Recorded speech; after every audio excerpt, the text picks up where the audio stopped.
As an architect, I spent a lot of time looking at houses. But today, we're going to do something a little different.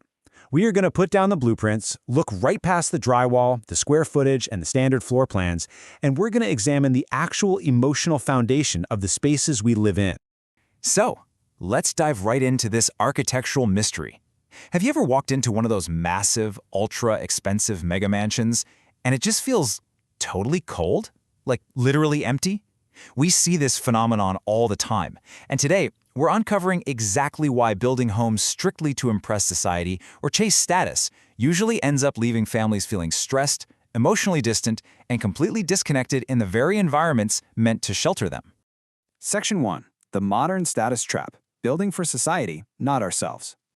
Right now, we're in this era where the industry is kind of obsessed with imposing facades and luxury finishes. We're building for curb appeal. But here is the absolute fundamental truth of architecture.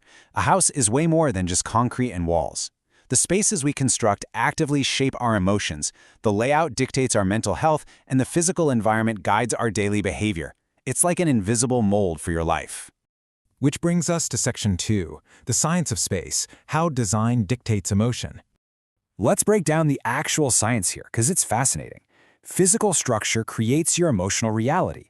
We're talking about functional inputs, giving you very real emotional outputs. Think about it. When we flood a room with natural light, it literally improves your mood and lowers stress. Prioritizing fresh airflow from good cross-ventilation, that isn't just nice to have. It actively promotes better sleep and emotional balance. And intentional, open sightlines naturally encourage communication. These aren't just aesthetic choices, guys. They are structural tools for emotional safety. But flip that around, and the cost of poor design is absolutely huge. When you build dark, claustrophobic spaces or crowded layouts with terrible flow, you are basically structurally engineering tension directly into a family's daily routine. A bad floor plan with physical bottlenecks literally heightens anxiety and creates emotional isolation.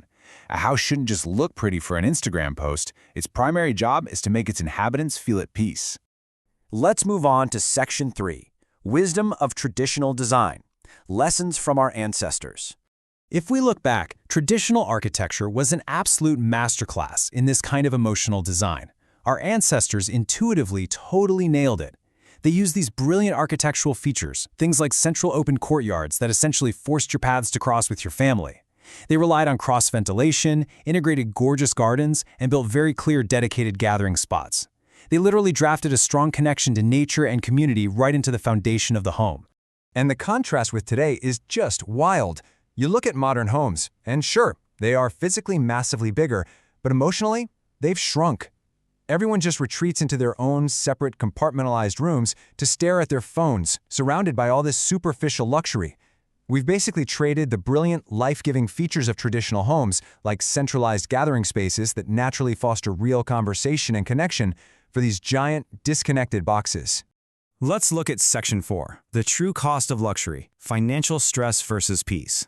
This is a critical pivot, but it's absolutely essential to talk about. Today, so many families take on these crushing, massive loans just to build a status symbol to impress their guests. But here's the reality check. That financial burden acts like a massive structural flaw. It actively destroys the exact family peace the home is supposed to provide. You cannot design a relaxing, peaceful environment if the mortgage on that environment is keeping you awake in a cold sweat every night. Because at the end of the day, true architectural success isn't defined by expensive imported marble. It's about a functional space that facilitates real happiness. I'm talking about an environment perfect for peaceful family dinners. I'm talking about a layout where children genuinely feel safe playing and where parents can just completely relax. The ultimate goal of residential design is to act as a buffer against the outside world and reduce your stress. Definitely not create it. Which leads us to Section 5, Blueprint for a Happy Home, Redefining the Dream Space. We really need to throw out the old blueprint and redefine what a dream home actually is. Actually, scratch the square footage entirely. A real dream home is not the biggest footprint on the block. It's simply the structure where love, peace, and emotional safety exist every single day. We've got to stop measuring value by market appraisals and start measuring a home's capacity to nurture the people living inside it. So, how do we construct this? A truly successful, lasting house requires a totally different set of primary materials. Step 1 is understanding, grasping exactly how spatial volume impacts our minds. Step 2 is balance, engineering the perfect harmony between private retreats and communal areas. Step 3 is nature, integrating the outdoors for mental clarity. And the fourth, the absolute most important load-bearing element of the whole shebang, is love. As we close out this explainer, I want to leave you with a bit of a provocative architectural thought to chew on.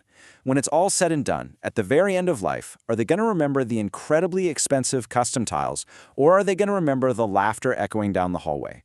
Spoiler alert, it's not the tiles. They'll remember the warmth and the feeling of absolute safety inside those walls. That is what you should be building for. Draft your life for the laughter.